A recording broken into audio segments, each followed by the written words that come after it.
Hi there, YouTube. I'm back today and I'm actually recording from home again.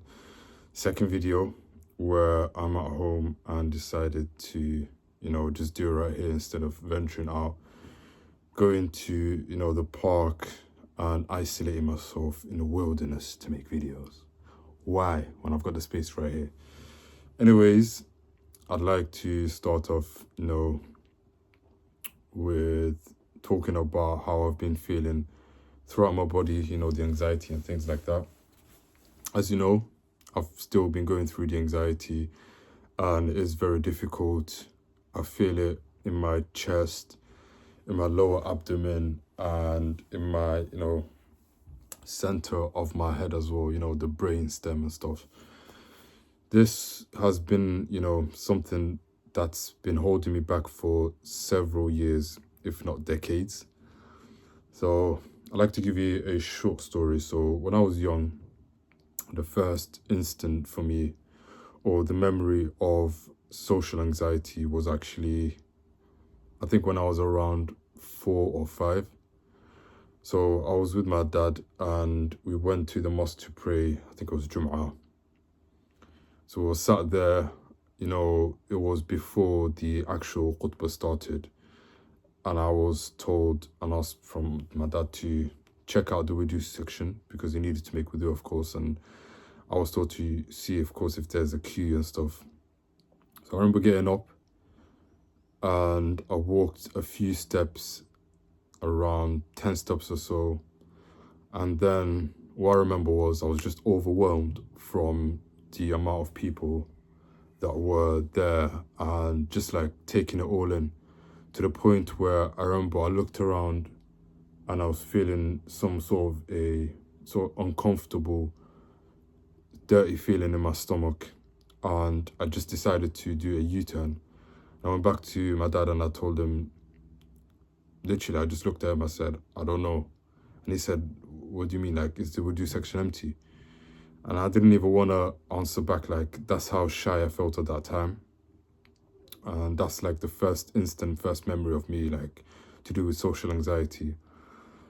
Because it gave me that feeling at such a young age, I think in my brain and mind, it made me feel like, yeah, this is something dangerous. And I definitely took mental notes subconsciously and I stored it away, basically put it onto the list as things not to do again. So it does sound weird, like a child, like usually children are just like open, they're not thinking about major world issues, problems, things like, of course, social anxiety. These things are not running through their mind. But if I was to take that in, sometimes I see it as, is it sort of an intelligence sort of thing or complete opposite? Because to process things and, feel it at a young age, because all of these things are all feelings that we're just, running away from. The feeling is given to us, the sensations, children, they just run around and they don't feel that. So to be able to feel that at a young age is either maybe I was way more emotionally connected, or I'm just, genetically wise, more easier picking up certain things, and I already have a genetic dispose, maybe, if that's the scientific way of saying it. So I've just got a call coming in and I'll cut the video short anyways. So I'll pick up this call and I'll try to make another part on this and I'll continue. Right, so I didn't know that the camera on here has a pause option. Well, that's something that I'll be using more often, definitely, because I make videos, of course, that are longer than a few minutes, and sometimes I do need to pause, and sometimes it just cuts off automatically, like I did with my last video. So I just got an alarm coming in and it just completely cut. But because of the update, I can see the option now, and that will definitely be a game changer on here. Anyways, back to what I was saying. So sometimes I do feel the social anxiety coming on, and it is a learned habit and is more strong in certain situations. So with the course, I've been going along with the last few months. Part of it is exposure, and exposure is used in all sorts of, therapy, practice, and anything that's standing in your way, and just anything that makes you uncomfortable from, day-to-day life. So the places where I feel uncomfortable have reduced, but it's the people that are still, what's bugging my body and mind. So it's not to say like these people, a certain group of people, it's anyone that I haven't seen in a while, or anyone that I feel like will put the pressure on me to perform in a way.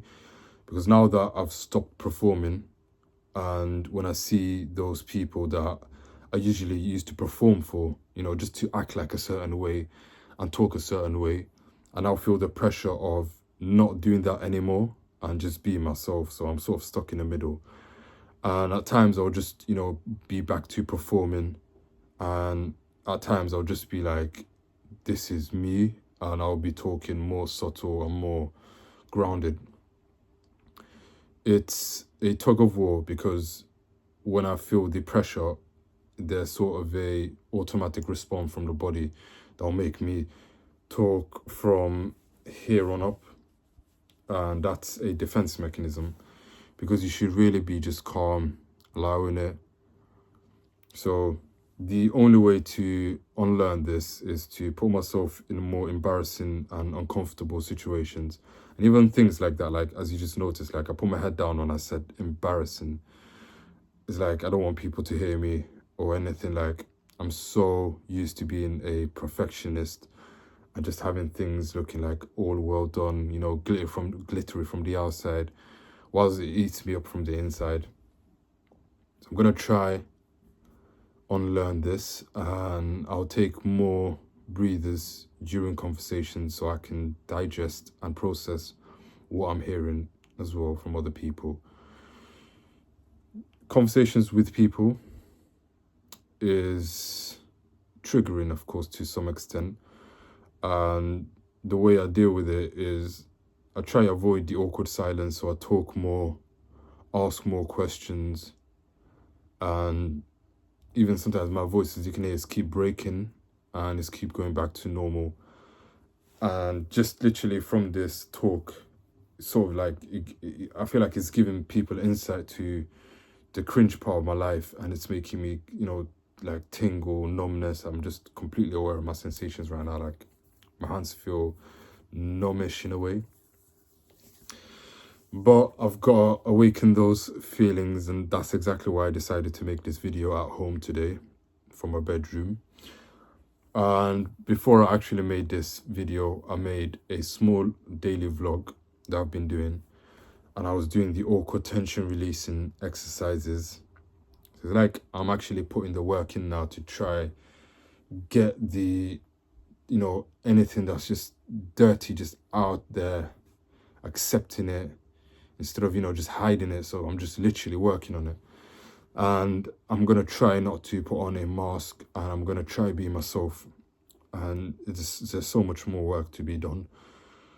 And it's not going to be an easy road, but as long as I've got YouTube and a camera on here, I think the job will be cut short, and it'll be much easier than having to just go through the daily motions and feeling it and not being able to express exactly what I learned from this and how it makes me feel.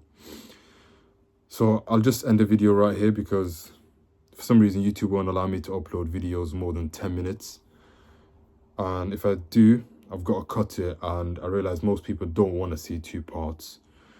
So besides from my sort of work and being able to talk longer, it is good, but I've got to, of course, start to consider things like, is it worth it, like for your sake, the viewers, to keep chopping videos up? And it's not going to be that deep content, and some of you might actually cringe out from this, but if it's triggering you, then you need this as well, my friend. But anyways, I'll cut the video right here, and it's been my pleasure to give me give you my cringe to you and take this with you. But anyways, take care, and I hope you have a wonderful day. Peace.